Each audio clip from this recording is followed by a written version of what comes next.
और खड़ा करके तो मैंने उसे कहा कि भाई आप ना अपने बहनोई की अपनी आंखें बंद करो और अपने बहनोई के बारे में सोचो। एक ह्यूमरस टेक्निक होती है जो कि मैं आज से आज डिस्कस करना चाहूंगा और ये बहुत ही इफेक्टिव टेक्निक है। एक स्टूडेंट मेरे पास एक दफा आया और आके कहने लगा जी कि जो मेरे बहनोई थे वो मुझे बचपन में बहुत मारा करते थे और मैं अपनी बहन के पास रहता था।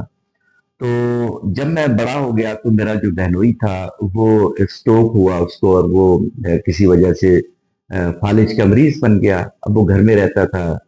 तो अब मैं उसके लिए कमा के लाता था और मैं उसको खिलाता था। मेरी बहन उसकी सेवा करती थी।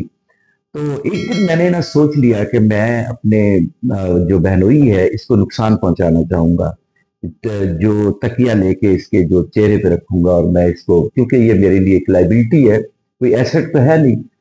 तो मेरे पास आया आके कहने लगा सर मैं हर वक्त ये सोचता रहता हूँ, नेगेटिव सोचता रहता हूँ। तो मैंने कहा अच्छा एक आज टेक्निक करते हैं आपके साथ। तो मैंने उसको खड़ा किया यहाँ पे और खड़ा करके तो मैंने उसे कहा कि भाई आप ना अपने बहनोई की अपनी आंखें बंद करो और अपने बहनोई के बारे में सोचो। तो उसने सोचना शुरू कर दिया। सोचते सोचते मैंने कहा कि आपका जो बहनोई है उसकी जो जो उसका कद है, जो उसकी हाइट है, वो 5.5 फुट 6 फुट है उसकी कद। तो आप इसको ऐसे करें कि इसको अपने हाथ से दबाएं और नीचे कर दें और करते जाएं। तो उसने 3 फुट का कर दिया। मैंने कहा नहीं इसको और करें नीचे।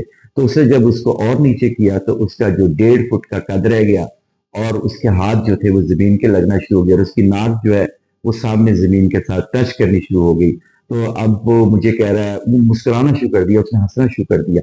तो मैंने कहा अच्छा उससे क्या हुआ कि अब जब भी उसका अपने बहनोई के बारे में वो सोचेगा, अपने ब्रदर इन लॉ के बारे में सोचेगा, तो वो अब होमलेस टाइप की उसके अंदर जो फीलिंग आना शुरू हो जाएंगी और उसी तरह का।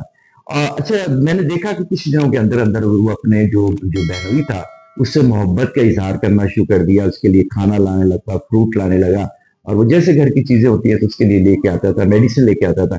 जब मैंने उससे पूछा कि ये कैसे हुआ, तो उसने कहा जो आपने टेक्निक करवाई थी। तो इसी तरह से होता है कि हम अगर किसी के बारे में भी हर वक्त जो है वो परेशान होते हैं, अगर हम उसकी एक छोटी सी ऐसी तस्वीर बना लें।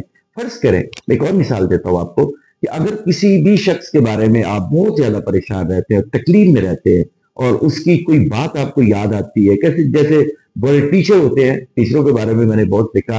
तो या हमारे कोई अजीज होते हैं तो उनके बारे में तो आप ऐसे करें कि उनके कार्टून बना लें। कार्टून बना के ना उसका आप दीवार के ऊपर लगा दें, उसको ना बताएं, किसी को भी ना बताएं। तो आप हैरान हो जाएंगे कि कितना बड़ा इफेक्ट आपके अंदर आएगा और आपका जो ब्रेन है, जो कोर्टिसोल पैदा कर रहा है, वो डोपामिन पैदा करना शुरू कर देगा।